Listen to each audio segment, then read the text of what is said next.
All right. So last time that we were talking about stuff, we were talking about Japan isolation. And we were talking about how Japan was very isolated from the rest of the world for about 250 years. But then Commodore Matthew Perry arrives in 1853, shoots some cannonballs off at the Japanese, gets them to sign a trade agreement, and that ends Japan's isolation as they start to interact with the rest of the world. And their emperor, Meiji Era, ends up taking over in Japan while the shogun steps down. So now we're going to talk about the Meiji Era. I'm going to make a bullet and write down Meiji Era. So bullet Meiji Era. Now if you got bullet Meiji Era, what ends up happening here is that Meiji kind of looks at the rest of the world, and after looking at the rest of the world, he starts kind of picking up some of the things that the rest of the world was doing that he felt at the time period were pretty advanced, or kind of were the best in the world. So he was kind of looking at the rest of the world, and he's like, all right, so who has like the best this, the best that? And then he starts kind of bringing those pieces to Japan. Because we talked about last time about how Japan was pretty far in technology behind. They're about 200 years behind where everybody else was. That's why a lot of nations could show up with their ships, start shooting cannonballs at them and bullied them pretty hard, was because they weren't really able to compete because they isolated themselves from the rest of the world. But now they're opening up the rest of the world. They need to kind of catch up because, well, they're way behind. And Meiji didn't want Japan to keep on being bullied by, United States and Britain and Germany and France and so forth and so on. So Japan wanted to quickly get to the same level as everybody else to kind of play catch up, which they will do pretty quickly in about 30 years from the time period of Meiji taking over. So what's the first thing he does? Well, we're going to write down copy the German Constitution, number one. So one, copy the German Constitution. If you don't know what a constitution is, that's a rules for the way a government is run. So Japan copies the German Constitution, just the way how the rules of government was set up. So that's the kind of government rules that Japan decided to use. So they end up copying the way how the Germans had their constitution set up. Now, after kind of copying the German Constitution, they were then like, okay, so who at this time period, and we're talking about in the late 1800s, has the best army that we can kind of pick up some things from? Well, they determined that the German army had kind of the best overall, was the best.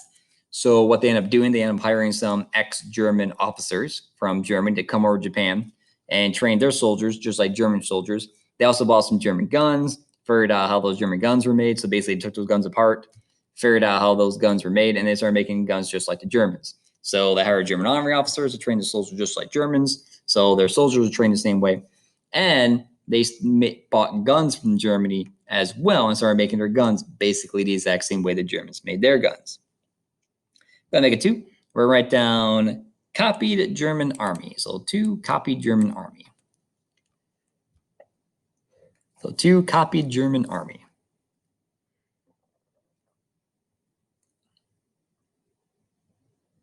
So they copied the German Constitution and rules for government. They also copied the German army as well. And then the third thing they did is they copied the British Navy. So three, copied British Navy. So copy British Navy. So they also looked at how the British Navy was being operated as well. So they did the same thing. They hired British Navy officers to come to Japan, train their sailors just like British sailors are trained. They also bought some ships from the British as well, took those ships apart, figured out how those ships were made, and then started making ships just like the British ships. So they had an army now that basically ran just like the German army, and now they had a navy now that ran just like the British Navy. But they didn't want to just, focus on just the military side. They wanted also to improve the system of education in Japan as well. So they copied the American system of free public education. Go ahead and make a 4 and write down copied the American system of universal free public education.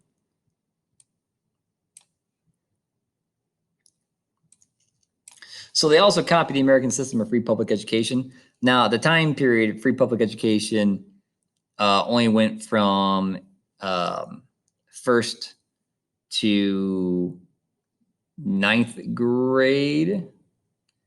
So at the time period. So nowadays in Japan, school is only free from like K to 9. And then high school you have to pay for, which their high school is 10, 11, 12. Like in the United States, in which our high school is 9, 10, 11, 12. In Japan, it's 10, 11, 12. And then their middle school is 7, 8, 9. And like we talked before, high school in Japan is not free. So they copy kind of the system of elementary and middle school being free in the United States. So they kind of, that's the system that I'm copying.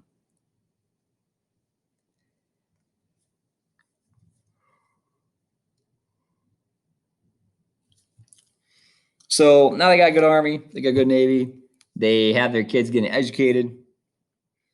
And by doing all these things, Meiji sets Japan on a very rapid course to modernize. I gotta make a 5 and write down a rapid course of modernization. So at this point in time, Japan's getting modernized very quickly. And they're really, by the time we get to the 1890s, they are pretty close to being as modern as everybody else in the world. So they don't have, as strong of an army or navy as like the Germans or the British, but they have gotten themselves up to a decent level of strength by the time they get to 1890s.